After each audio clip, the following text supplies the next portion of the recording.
I'm in the surgical services department. We are able to do a lot of different things. I have a bunch of our people with us. Anna, she's also in the same department, and Carrie, and I could not see Keandre. I was like, where'd she go? And Keandre. So we're all in the department.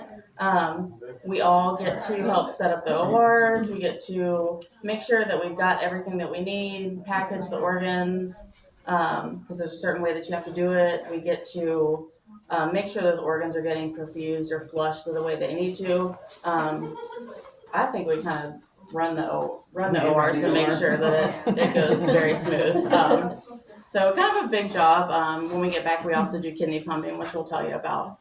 So I'm just going to tell you about the organs that we have here and then the kidney pumping. Over in the corner, we have a heart and a liver. And the next table, we have a prostate and bladder, and then female lower urinary tract, which basically just has the bladder. And then we have two kidneys here, left and a right. And then we have a kidney on pump. I just like to let people know, I think this is kind of our like pride and joy of our surgical area, because this is how we're able to place as many kidneys as we do. People come in, pretty much tell everybody this, people come in, it's literally the worst day of their lives. They've, gotten in a car wreck or something traumatic has happened.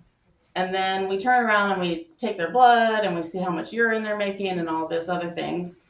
And you would think that the kidney would not function correctly based off of those numbers. And so the transplant centers, a lot of times, if they just looked at those numbers based off of your hospital stay, they wouldn't accept them because it looks like the kidneys don't work. So what we can do is take the kidney out of that environment, out of that body, and put it in a more controlled environment. Our kidney pump, our Star Wars cassettes. And then we can see if it's working properly. Is it on? No, I turned it off while you were Okay. So it's gonna make this. She made a good decision because it makes a really annoying noise while you're talking. But the numbers on the front are what we kind of look at. We have ranges that we can look at and make sure, if it's within this certain range, we know it's a decent kidney. It's working properly. If the range is way out of whack, then we know that this person may have started out with a bad kidney to begin with. But like I said earlier, if the numbers are good, then they just came out on the worst day of their life. It's not that they had bad kidneys. So a lot of the transplant centers, I'd say 95%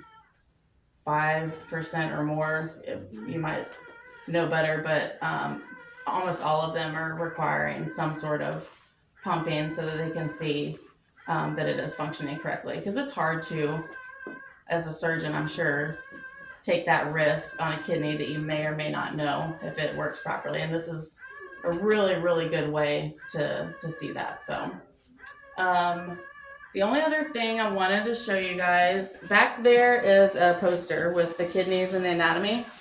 There's a big red tube. That's the aorta.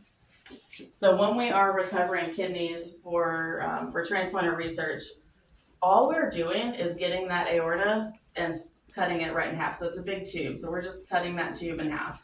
So one half of the tube goes with one kidney, one half goes with the other kidney. And that piece of the tube, the piece of the aorta, is how we're able to connect our little plastic cannula and get that fluid on pump through the kidney. So I'll show you here. I know everybody won't be able to see it right away, but this is part of it. So part of that tube that I'm talking about, we just trimmed it. So we don't need this huge long piece. And here's the other part. So we have a left and a right kidney, and they just sit in your body like this.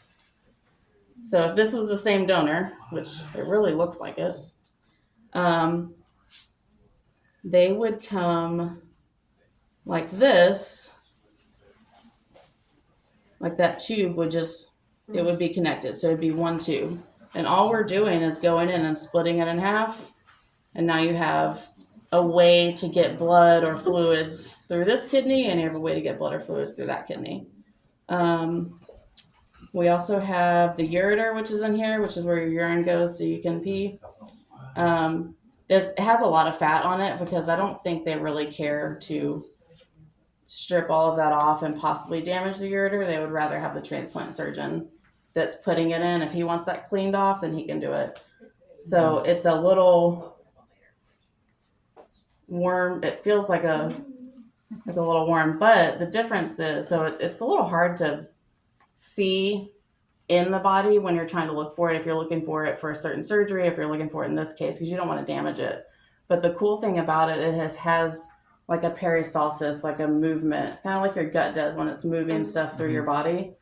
The ureter does the same thing. So whenever you look at it on someone who's the blood's flowing, it will do this number. It will just kind of go like moving back and forth, and you'll be able to tell that's the ureter versus some artery that's right next to it.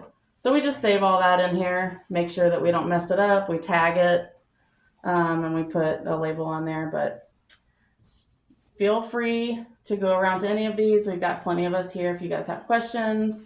You can't mess these up. These are organs that people have donated, and they either weren't able to be transplanted, so now they're available for research. And if our researchers aren't able to accept these organs, then we can use them for stuff like this. So you're not going to mess anything up, I promise. You're able to take pictures. Just we have the labels turned over, so if you want to take pictures, that's fine. And if you have any questions, let us know. Right.